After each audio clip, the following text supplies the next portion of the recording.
રમણીય દર્શનમ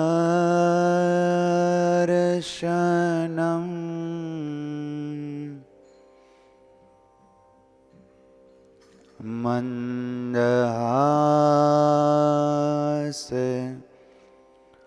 રુચિરા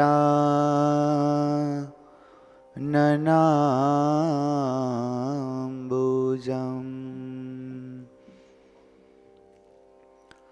પૂજિતં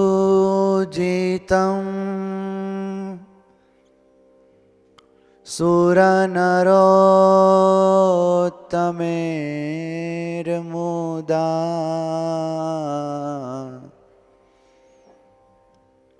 ધર્મનંદનમહં વિચિંતયે.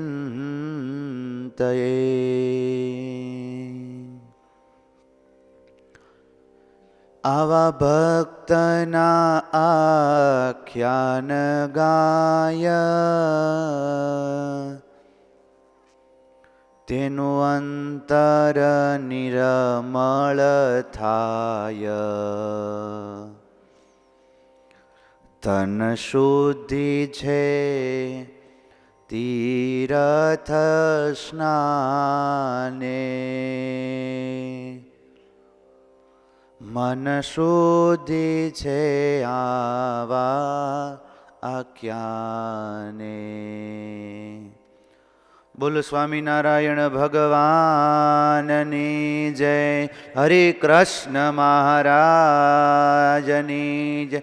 ઘનશ્યામ મહારાજની જય.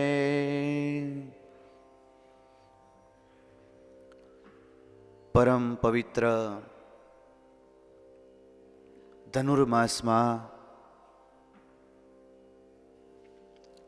આ પ્રભાતના સમયે મનને પાવન કરનારી, ભક્તિ માર્ગમાં ધીરજ અર્પણ કરનારી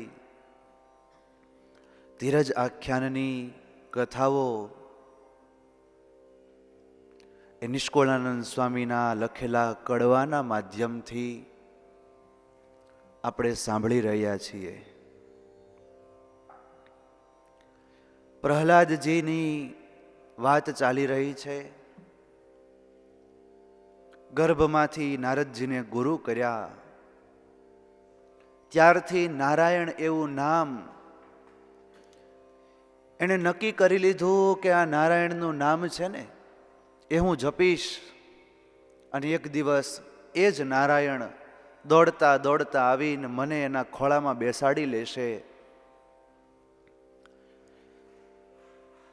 એના પિતા હિરણ્યકશ્યપુએ એમને ભણવા માટે મોકલ્યા છે, પણ ત્યાંય નારાયણ નારાયણનો જાપ જપે છે.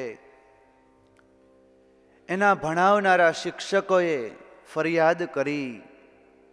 હિરણ્યકશ્યપુ ના પાડે કે તું આ નામ લેવાનું બંધ કર, છતાં પણ એ બંધ કરતા નથી. અને એ વખતે એના પિતાએ એ સૈનિકોને બોલાવી અને આજ્ઞા કરી છે કે સાંભળો સૈનિકો, આજે પ્રહલાદ મારો છોકરો છે ને એ કેવળ મારો છોકરો નથી, પણ આપણા કુળને કાપનારો એક કુઠાર સમાન છે. માટે કંઈક એવો ઉપાય કરવો પડશે. ત્યારે સૈનિકો કહે કે મહારાજા આપ જેમ કહો એમ અમે કરીએ.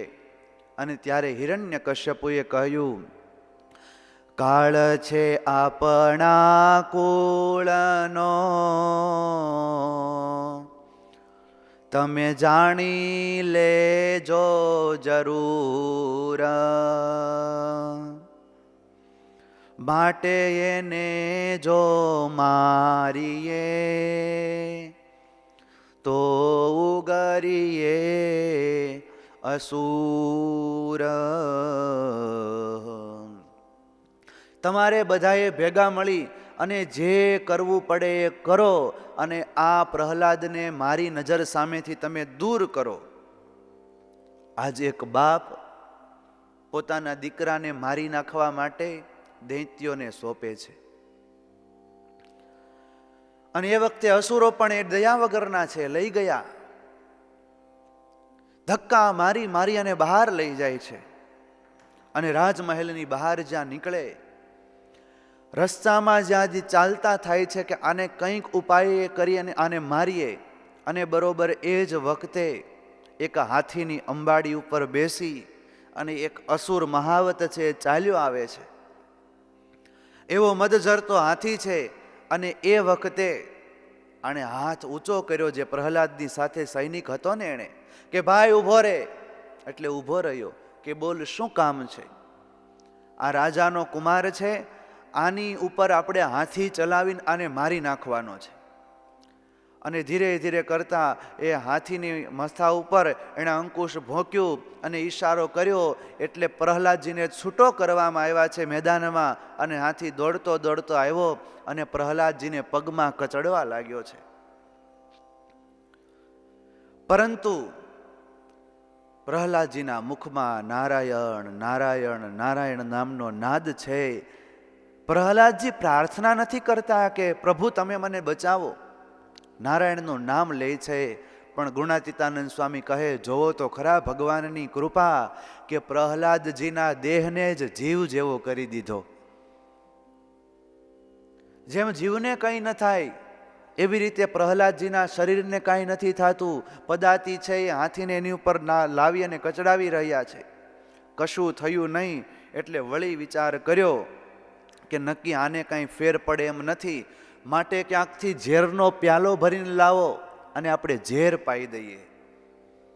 પ્રહલાદજીને પરાણે ઝેર પાયું. પણ એ તો જેમ મીરાબાઈ એ ઝેરના કટોરા મોકલા હતા, અમૃત જાણીને ભગવાનને સંભાળીને પાન કરી ગયા, એમ પ્રહલાદજી પણ અમૃત જાણીને પી ગયા. કોઈ જાતની કશી જ અસર એમના ઉપર થઈ નહીં. વિચાર કર્યો કે હવે આને આ ઉપાયથી નથી મરે એમ. ક્યાંક એવો અવાવરું કૂવો હોય જેમાં સર્પો રહેતા હોય, નકરા ઝાડવા હોય, એ કૂવામાં એને નાખી દો એટલે રીબાઈ રીબાઈને મરી જશે. તેમાં નાખે પણ નવ મરા, ત્યારે ડરા અસુર અપાર. ખરો વેરી છે ખોટું નથી, એમ કર્યો સહુએ વિચાર. આ ખરેખરો વેરી જ છે. જો આપણો વેરી ન હોય તો આપણાથી મરી જવો જોઈએ, પણ આ આપણા અસુર કુળનો વેરી છે, આ મરશે નહીં. અને એ જો આપણને મારવાનું શરૂ કરશે ને તો આપણે બધા એક ગાયે મરી જશું. પ્રહલાદજી એ વિચારમાં મજબૂત છે, પ્રભુના સ્મરણમાં મજબૂત છે. આ બાજુ અસુરીની ટીમ છે એ પણ મજબૂત છે કે ગમે એમ કરીને આપણે આને મારી નાખવા છે. અગ્નિમાં નાખ્યા, પણ અગ્નિમાં પણ પ્રહલાદજી મર્યા નથી. આ સાચા ભક્તનું લક્ષણ છે કે ભગવાનને કહી દે કે હે પ્રભુ, દેવી હોય એટલી પરિસ્થિતિ તમે દઈ દેજો, એટલા દુઃખ દઈ દેજો, પણ અમે તમને સુખના સિંધુ જાણ્યા છે. તમે સુખના દરિયા સમાન છો. તમે જે દુઃખ આપશો ને એ તો કદાચ એ સુખના સિંધુની સામે એક ટીપા સમાન દુઃખ હશે. મહારાજ વખતે એક કડવા ભગત થઈ ગયા. જેવું નામ એવું જ કામ. કડવા ભગતનો સ્વભાવ એ પણ આકરો હતો. એની પાસે કોઈ જઈ ન શકે, પરંતુ એને મહારાજની નિષ્ઠા ગજબની.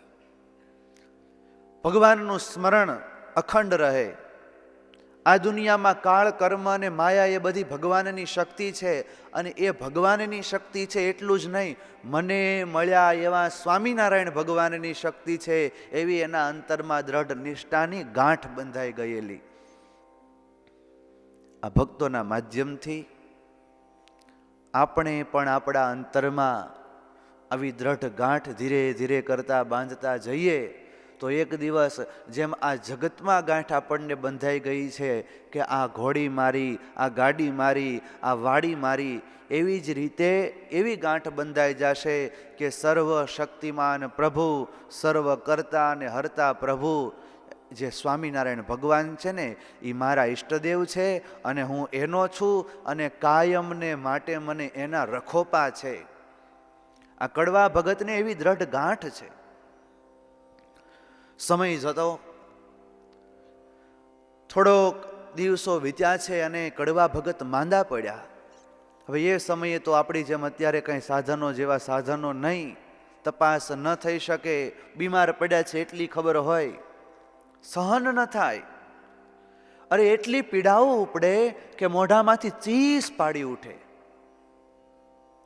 સ્વામિનારાયણ ભગવાન એક દિવસની વાત છે, કડવા ભગત જ્યાં ચીસ પાડે છે ને, મહારાજ એના ખાટલાની પાસે આવીને ઊભા રહ્યા.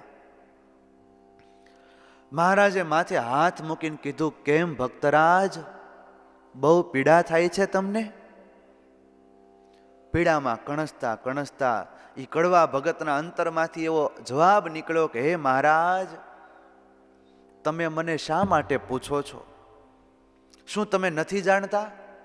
હું તમારો આશ્રિત છું ને હું એ જાણું છું કે તમે સર્વ કરતા હરતા છો. તો પ્રભુ મને પીડા થાય છે એની તો તમને જાણ હશે જ. હે પ્રભુ, પીડા તમે મોકલી છે, તમે જ સર્વ કરનારા છો, માટે હું તો જાણું જ છું કે પીડાના હરનાર પણ તમે જ હશો. પણ પ્રભુ, હું કોઈ પ્રકારની ચિંતા એવી નથી કરતો કે આ પીડા આ શરીરમાંથી જાય કે ભગવાન મને ઉગારે. તમારી મરજી વગર એક પાંદડું પણ આ દુનિયામાં હલવાને માટે સમર્થ નથી. માટે પ્રભુ, તમારે જેમ કરવું હોય એમ કરો. અને એ વખતે ભગવાન સ્વામિનારાયણે મંદ મંદ હાસ્ય કર્યું. વાલપ વેણ મારે નેણા કરુણામાં ભરપૂર. અને કડવા ભગતની પીડા એ શમી ગઈ અને મહારાજે એને સાજા કરી દીધા. આ સાચા ભગવાનના ભક્તનું એ લક્ષણ છે.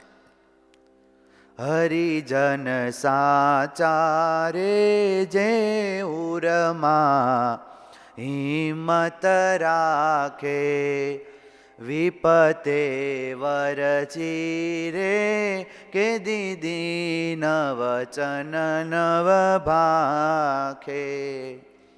વિપત્તિ આવે તો ભગવાનનો ભગત ક્યારે ભગવાનની પાસે એ દીનતાના વચન ન ઉચ્ચારે કે હે પ્રભુ, હે દયાળુ, હે કૃપા સિંધુ, તમે કંઈક એવી કરુણા કરો અને મારા જીવનમાંથી દુઃખ ચાલ્યું જાય. એના હૈયામાં તો હિંમત જ હોય કે સર્વ શક્તિમાન સર્વ સમર્થ ધણી મને મળ્યા છે, એ જે કરશે ને એ મારા હિતનું જ હશે.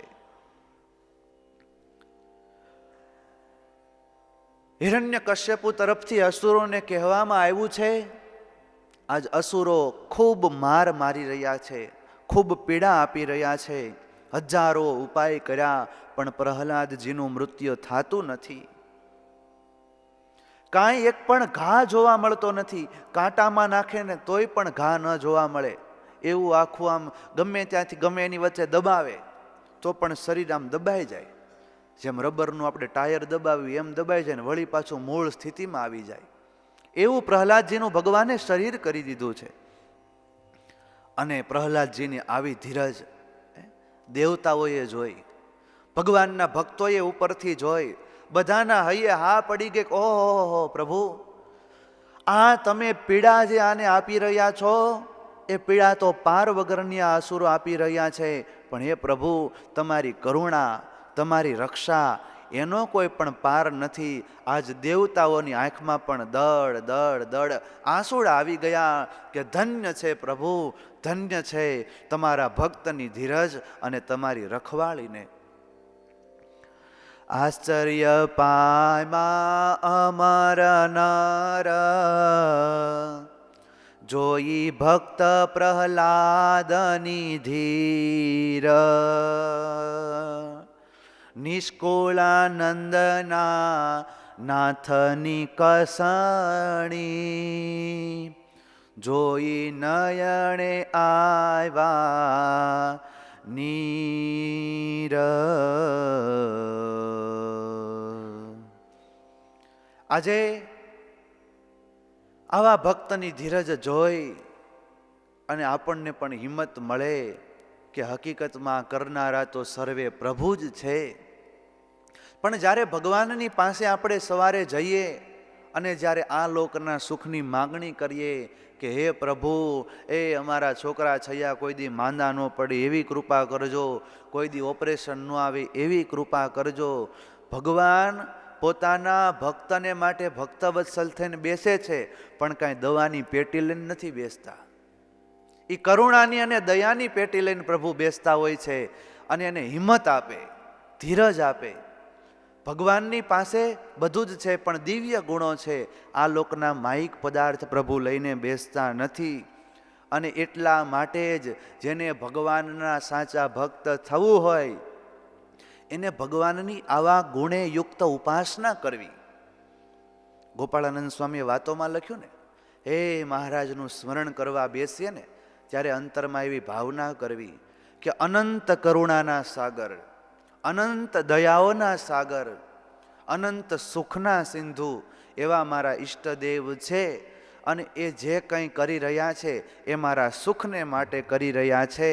નિષ્કુળાનંદ સ્વામી કહે કે માગણ ભક્ત ન થાતા, નિષ્ઠાવાન ભક્ત થાજો. ભક્ત થાવું ભગવાનના, રાખવી વિષય સુખની આશ. બેઉ કામ ન બગાડીએ, થઈએ ખરા હરિના દાસ. કાં ભક્ત થવું ને કાં સંસારના ભક્ત થવું, કાં ભગવાનના ભક્ત થવું અને કાં તો આ જગતના ભક્ત થવું, બેમાંથી એક વસ્તુ બને. પણ એક મ્યાનમાં બે તલવાર કોઈ દી સાથે રહે નહીં.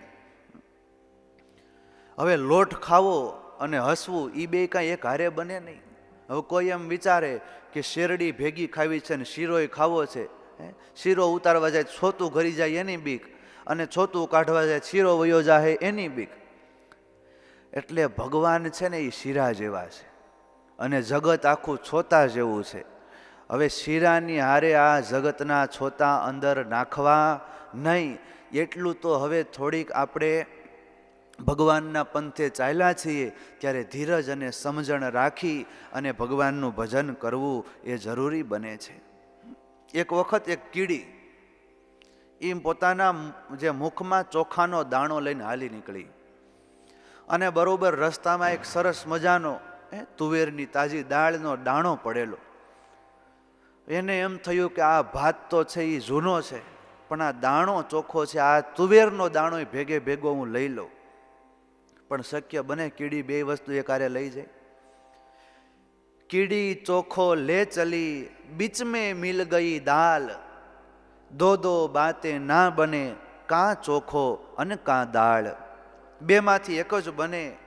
અને ભગવાન તો એવા છે, ભગવાનની મૂર્તિ એવી છે કે એક સાધે સબ સધે અને સબ સાધે સબ જાય.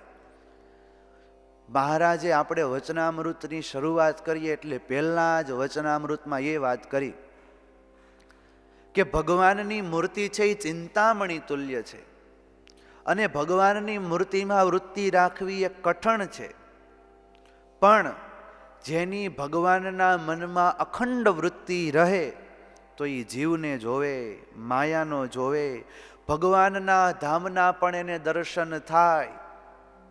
પણ સાચો ભક્ત હોય ને એ અંતરમાં એવી દ્રઢ નિષ્ઠા રાખીને બેઠા હોય કે ભગવાનના દર્શન થાય, ભગવાનનું સુખ મળે, ભગવાનની મૂર્તિ મારી આંખ આગળ અખંડ દેખાતી હોય ને તો મારે જીવને નથી જોવો, માયાને નથી જોવી, ભગવાનનું ધામય નથી જોવું. બસ જોવા તો એક સર્વેશ્વર શ્રી હરિને જ છે. એ ભગવાનની મૂર્તિ ચિંતામણી તુલ્ય છે. આપણે સત્સંગની અંદર સેવાઓ કરીએ, પ્રવૃત્તિઓ કરીએ કે બીજા જે કંઈ આયોજન કરીએ એની પાછળનું ધ્યેય એક જ છે કે આપણી મનની વૃત્તિ એ ભગવાનના સ્વરૂપમાં અખંડ રહેવા લાગે. પણ ખાટલે મોટી ખોટ એ છે કે આપણે રહ્યા અત્યારે આ માઇક જગતમાં, એટલે ઝાઝા શબ્દો સાંભળવા મળે જગતના, ઝાઝા સ્વભાવો જોવા મળે જગતના, એટલે ભગવાનના મનમાં વૃત્તિ રાખવાનું રહી જાય અને રહ્યા હોઈએ સત્સંગમાં અને ઈચ્છાઓ બીજી છે એ નિરંતર વધતી જાય અને એટલા માટે સત્સંગના સુખથી આપણે અળગા રહી જઈએ છીએ. મહારાજે વચનામૃતમાં જે કંઈ કહ્યું એ બધું ભગવાનના મનમાં અખંડ વૃત્તિ રહે ને એટલા માટેના સાધનો કહ્યા છે. વૈરાગ્ય રાખવાનો કયો, ધર્મ રાખવાનો કયો, એ બધું શા માટે? ભગવાનના મનમાં અખંડ વૃત્તિ રહે. અને ભગવાનમાં વૃત્તિ રહેવા લાગે તો બીજું બધું તો ઓટોમેટિક રહેવા લાગે. અહીંયાથી અમરેલી આપણે કોઈ એમ કહે કે તમારે અહીંથી ગેટે બસ આવે છે ને એમાં બેસીને અમરેલી જવાનું છે, તો એને કાંઈ આપણે પૂછવું ન પડે ટિકિટ લેવી પડશે કેમ? ટિકિટ લેવી જ પડે. સીટમાં બેસવાનું હોય અને શાંતિથી બેઠા બેઠા ત્યાં 20 કિલોમીટર કાપીને અમરેલી પહોંચવાનું હોય. એમ ભગવાનના મનમાં વૃત્તિ રહેવા લાગે તો સહેજે સહેજે બધું થાય. આ ખેડૂતો હોય છે બધા, તમે બધા ખેડૂતો રહ્યા, એક નક્કી કર્યું છે કે ખેતીમાંથી જ આપણને ઉપજ મળશે, તો વહેલી સવારે ઉઠવાનું નક્કી કરવું પડે. ત્યારે સવારમાં જ લાઇટ આવતી હોય તો પાણી વાળવા માટે વહેલા ઉઠીને જ જવું પડે. એ કાંઈ વહેલા ઉઠવાની જરૂર પડે નહીં. રાત્રે પાણી વાળવા જવાનું હોય, સાંજે 6 વાગ્યે એ લાઇટનો પાવર આવતો હોય તો તમને આ તમારે નક્કી કરવું પડે કે આજે એકટાણું કરવું પડશે. એ ઓટોમેટિક થઈ જાય. અહીંયા 6 વાગ્યામાં કોણે રોટલા બનાવ્યા હોય? પરંતુ જગતના આપણે જે ધ્યેય બાંધીએ છીએ, જગતમાંથી જે સુખ પ્રાપ્ત કરવાની ઈચ્છા કરીએ છીએ, એમાં તો આવી બધી વૈરાગ્યની વૃત્તિ, ધર્મ પાલનની વૃત્તિ સહેજે રહે છે. પણ ભગવાનની મૂર્તિ પણ જો એવું દ્રઢ ધ્યેય બંધાઈ જાય તો પણ એ આપણા જીવનમાં આ બધું રહેવા લાગે. આજ આ ભક્ત પ્રહલાદ છે એણે એવી દ્રઢ નિષ્ઠાની ગાંઠ બાંધી છે એટલે સહેજે સહેજે સહેજે ભગવાનનું સ્મરણ થાય છે. પ્રહલાદજી ભગવાનના નામમાં લાગ્યા છે અને ભગવાન છે એ ભક્ત પ્રહલાદની રક્ષા કરવાના કામમાં લાગ્યા છે. એટલા માટે સાચો ભક્ત છે એ ભગવાનને જ ઈચ્છે છે, જગતને ઈચ્છતો નથી. એક ઠેકાણે લગ્ન, એક કન્યાની મોટી બહેનના લગ્ન થઈ ગયેલા, એને એક દીકરો અને એ નાની બહેનના લગ્ન. મોટી બહેન દીકરાને લઈ અને આવી છે. આ બાજુ ગોરદાદાએ કહ્યું કે મંડપ મધ્યે કન્યા પધરાવો સાવધાન. અને એ વખતે જેના લગ્ન હતા એ કન્યાએ એમ કહ્યું કે હું લગ્નના માયરામાં જાઉં તો ખરી, પણ પેલા મને મોટી બેનને છે એવો દીકરો આપો. મૂર્ખાઈ કહેવાય ને. અરે લગ્ન થાય પછી દીકરો છે એ ભગવાનની કૃપાથી ઓટોમેટિક મળશે, પણ પેલા લગ્ન તો કરવા પડે ને. એમ આ જગતમાંથી એ ભગવાનમાં આપણે જોડાવું છે, ભગવાનનું સુખ મેળવવું છે, પણ એ ખોટી દિશામાં દોટ મૂકવાથી ન મળે. ભગવાનના સ્વરૂપમાં વૃત્તિ રાખીએ. કમસે કમ મનની વૃત્તિ ન રહે તો આપણે જીભથી તો ભગવાનનું અખંડ સ્મરણ શરૂ કરીએ, શરીરથી તો ભગવાનની સેવાઓ શરૂ કરી દઈએ, જેથી ઓટોમેટિક ભગવાન પણ વાટ જોઈને ઊભા છે હો. કે કોઈ ભક્ત એ શરીરથી મારામાં લાગી જાય ને પછી ધીમે ધીમે કરતા મનથી લાગશે, અને જેથી મનથી લાગશે તેથી એને શરીરનું ભાન નહીં રહે અને હું એનો થઈ જઈશ. આ ભક્ત પ્રહલાદના જીવનમાં એટલા દુઃખ આવ્યા તો ઘણી વખત સાંભળીને આપણને એમ થાય કે ભગવાનના ભગત થવું આટલું બધું કઠણ કામ હોય તો આપણે જે છે એ બરોબર છે. આપણે બહુ એવા દ્રઢ નિષ્ઠાવાન ભગત નથી થવું, ધીમી ગાડીએ આપણે હાલ્યા જાય. પણ નિષ્કુળાનંદ સ્વામીએ આમાં, સ્વામીએ પોતે આ ધીરજાખ્યાન લખ્યું છે ને એટલે ભેગે ભેગો એણે મહારાજનો મહિમા પણ આમાં જોડ્યો છે. સ્વામી એમ કહે, જોને મોરે જેવું મોંઘું હતું એવું મોંઘું નથી જો આજ. પ્રહલાદની પેઠે આપણને નથી કસતા મહારાજ. એ આપણે સ્વામિનારાયણ ભગવાનના ભગત થઈને તો આ બધી કસણી નીકળી જાય છે. એ પહેલાં બધું મોંઘું હતું, હવે સ્વામી કંઈક મોંઘું નથી જોયું, અને સ્વામીએ તો નજરે દીઠી વાતો બધી લખી છે હો. અને એ સ્વામીએ જે વખતે આ બધી કથાઓ લખી એ વખતે તો સમાજમાં પણ એટલી ઉપાધિ થતી. ભગવાન સ્વામિનારાયણનું કોઈ ભજન કરે, એની નિષ્ઠા રાખવી હોય તો કઠણ હતું. આજે સ્વામિનારાયણ ભગવાનનો ચાંદલો કરીને ભગવાન સ્વામિનારાયણની કંઠી પહેરીને કોઈ દુનિયામાં નીકળે તો સૌ કોઈ એને માનની દ્રષ્ટિથી જોવે છે, રિસ્પેક્ટની દ્રષ્ટિથી જોવે છે. એને ભાવ, પ્રેમ અને લાગણી આપનારા ઘણા બધા મળી રહે છે. એનો આખો એક વર્ગ અત્યારે તૈયાર થઈ ગયો છે કે પરિવારનો નાતો કંઈ ન હોય, પણ સ્વામિનારાયણ ભગવાનનો તિલક ચાંદલો કર્યો હોય ને તો સામેવાળા ભક્તને એમ તો થાય કે આ મારા મહારાજના ભક્ત છે. અત્યારે તો વાલા ભક્તજનો ખૂબ સોંઘું થયું છે. પણ આ બાજુ હિરણ્યકશ્યપુને ખબર પડી એટલે એણે કહ્યું પ્રહલાદને કે તું તારા ભગવાનનું નામ લે છો તો ક્યાં છે તારો ભગવાન? પ્રહલાદજીએ કહ્યું કે મારો પ્રભુ તો સર્વત્ર છે, અત્ર તત્ર અને સર્વત્ર છે. જલે વિષ્ણુ, જળમાં પણ છે, સ્થલે વિષ્ણુ, આ ભૂમિ ઉપર પણ છે. વિષ્ણુ પર્વત મસ્તકે, એ પર્વતની ટોચ ઉપર પણ બેઠા છે. જ્વાલા માલા ફૂલે વિષ્ણુ, અગ્નિની જ્વાળા હોય ને તો એમાંય મારા પ્રભુ છે. ફૂલની અંદર, ફૂલની માળામાંય મારા પ્રભુ છે અને ફૂલમાંય મારા પ્રભુ છે. સર્વમ વિષ્ણુમયમ જગત, કે આખું જગત છે ને એ મારા પ્રભુમય છે, વિષ્ણુમય છે. પિતાજી તમે એમ પૂછો છો ક્યાં વિષ્ણુ, તો મારા પ્રભુ બધે જ છે. આ દુનિયાની અંદર કોઈ વ્યક્તિનું આપણે સરનામું જોતું હોય ને, કોઈ વ્યક્તિ ક્યાં છે એમ જાણવું હોય તો એનું સરનામું જોઈએ, એનો મોબાઈલ નંબર જોઈએ, એનું લોકેશન આપણે જોઈએ, ત્યારે એ વ્યક્તિ સુધી પહોંચી શકીએ. પણ ભગવાનનું લોકેશન તો આ દુનિયામાં પ્રભુ સર્વ ઠેકાણે બેઠા છે. અને જે ભક્તોએ ભગવાનને એમ જાણી અને ભજવા લાગ્યા એને ભગવાન દેખાડા જ છે. એટલા માટે તો મુક્તાનંદ સ્વામી એમ બોલ્યા, જ્યાં જુએ ત્યાં રામજી, બીજું ન ભાસે રે. નરસિંહ મહેતાએ પણ એમ જ કહ્યું કે આ દુનિયામાં અખિલ બ્રહ્માંડમાં એક તું શ્રી હરિ, જુજવે જુજવે રૂપે અનંત ભાસે. ભગવાન બધે જ છે, પણ એ ભાવનાથી ભગવાનની ઉપાસના કરવી પડે, એ ભાવનાથી ભગવાનને ભજવા માંડે. અંતે હિરણ્યકશ્યપુએ કહ્યું તું બધે જ છે એમ કહે છો તો એક કોઈ ચોક્કસ સ્થાન દેખાડ કે આમાં છે, હું એને મારી નાખું. અને એ વખતે અન્ય કથાઓ એવી પણ આવે કે પ્રહલાદજી છે એને થાંભલામાં કીડી રૂપે ભગવાન દેખાણા. પણ નિષ્કુળાનંદ સ્વામીએ એવી કથા લખી છે કે એમ કહ્યું કે સામે થાંભલો છે એમાં જ ભગવાન રહ્યા છે, કારણ કે એને તો બધે દેખાતા હતા.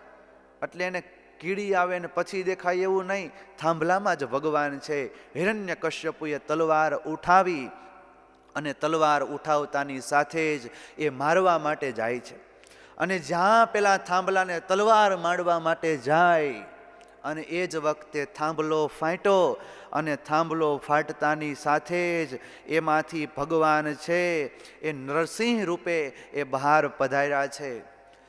ઠરાવ્યા જ્યારે હરિસ્તંભમાં, ત્યારે કોઈ પોલઈ કરવાલ, ઠીકા ઠીક મારી સ્તંભમાં, ત્યાં પ્રગટા પ્રભુ ગોપાલ. ભગવાનનું એ થાંભલામાંથી પ્રભુ બહાર આવ્યા છે. એક ચિંતનને કારણે ભગવાન થાંભલામાંથી બહાર આવ્યા. અને હિરણ્યકશ્યપુ છે એક અડધું ભગવાનનું સિંહનું સ્વરૂપ, અડધું નરનું સ્વરૂપ. અન્ય કથાઓ તો આપણે જાણીએ કે એણે વરદાન માગેલા, આવી રીતે ન મરું, આવી રીતે ન મરું. ભગવાન એ બધા જ વરદાનો જે એણે માગેલા એની ઉપર ચોકડી મારી અને આખી અલૌકિક રીતે જ પ્રભુ પ્રગટ થયા છે. હિરણ્યકશ્યપુનું પેટ ચીરી નાખ્યું, એમાંથી આંતરડા કાઢી અને ભગવાને ગળામાં એના આંતરડાની માળા પહેરી અને ભગવાન વનમાળી એ આજ આંતરમાળી થયા. ભગવાને એટલા કોપાયમાન છે, પ્રહલાદજીની રક્ષા તો કરી છે, અને રક્ષા કરી ત્યારબાદ ભગવાનને શાંત કરવા માટે લક્ષ્મીજીએ પણ કહ્યું કે હું પણ ન જાઉં, કારણ કે પ્રભુનું આટલું કોપાયમાન સ્વરૂપ મેં ક્યારેય જોયું નથી. દેવતાઓને પણ થયું કે અમે પણ ભગવાનની પાસે ન જઈએ, અને અંતે પ્રહલાદજી સ્વયં એ પ્રભુની પાસે ગયા અને કહ્યું, પ્રભુ તમે શાંત થાઓ. અને એ વખતે પ્રભુ શાંત થયા છે, અને શાંત થયેલા પ્રભુ એણે કહ્યું, પ્રહલાદ માગ માગ, તું જે માગીશ એ હું તને આપીશ. અને એ વખતે પ્રહલાદજીએ એવું કહ્યું કે હે પ્રભુ, તમે જો મારી ઉપર રાજી થયા હો ને તો પ્રભુ મારે તો નથી કાંઈ માગવું, પણ એવું કહેશો માં કોઈને, પંચ વિષયમાં પ્રીત જીવને, માગશે રહ્યા જેમાં મોહિને. હે ભગવાન, મારે તો તમારી પાસે કાંઈ જોતું નથી, પણ તમને કોઈ જીવ માગવાનું કહે ને, તમે કોઈ જીવને માગવાનું કહેતા નહીં, કારણ કે માગી માગીને જીવ પંચ વિષયનું માગશે, તમારું સુખ નહીં માગે. માટે હે પ્રભુ, મારી ઉપર એટલી કૃપા કરો કે મને તમારું સ્વરૂપનું સુખ અખંડ આવે, તમારી સેવામાં હું કાયમને માટે રહું. અને મારા પિતા એણે મારી ઉપર આટલો કોપ કર્યો, અને એટલે મેં તમારું સ્મરણ કર્યું, અને મારા પિતાને કારણે મને તમે મળ્યા છો, માટે તમે મારા પિતાને પણ મુક્તિ આપજો. આવું પ્રહલાદજીએ માગ્યું, અને ભગવાને તથાસ્તુ કહ્યું છે. હો વાલા ભક્તો, આપણને પણ એવા ભગવાન સ્વામિનારાયણ મળ્યા છે. મહારાજ ક્યારેય પોતાના ભક્તને એમ નથી કહેતા કે તમે માગો માગો, પણ ભગવાને આપણા માટે પહેલેથી જ દુઃખ માગી લીધું છે. ગાદીએ બેઠા ત્યારે મહારાજે દુઃખ માગી લીધું છે, એટલે તો ગુણાતીતાનંદ સ્વામી કહે કે દુઃખ તો અમારી વારીમાં હતું, હવે તો સુખપાલમાં બેસીને ભગવાન ભજવાના છે.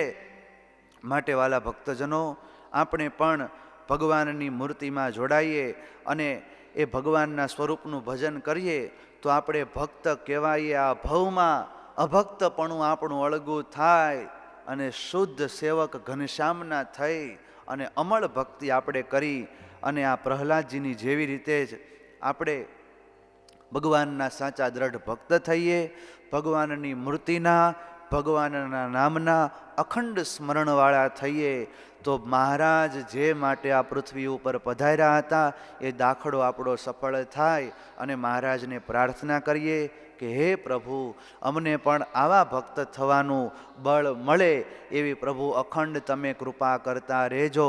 એ પ્રાર્થના સાથે 2 મિનિટ ભગવત નામ સંકીર્તન કરી અને કથાને આપણે વિરામ આપીએ.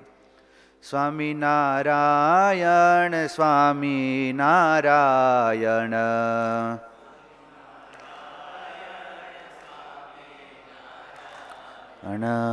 સ્વામિનારાયણ સ્વામિનારાયણ,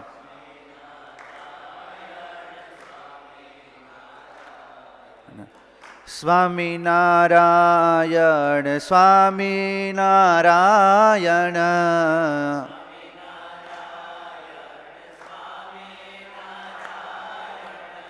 સ્વામિનારાયણ સ્વામિનારાયણ,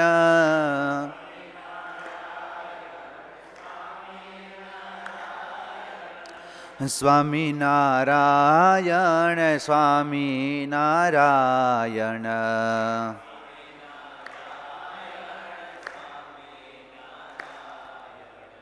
સ્વામિનારાયણ સ્વામિનારાયણ,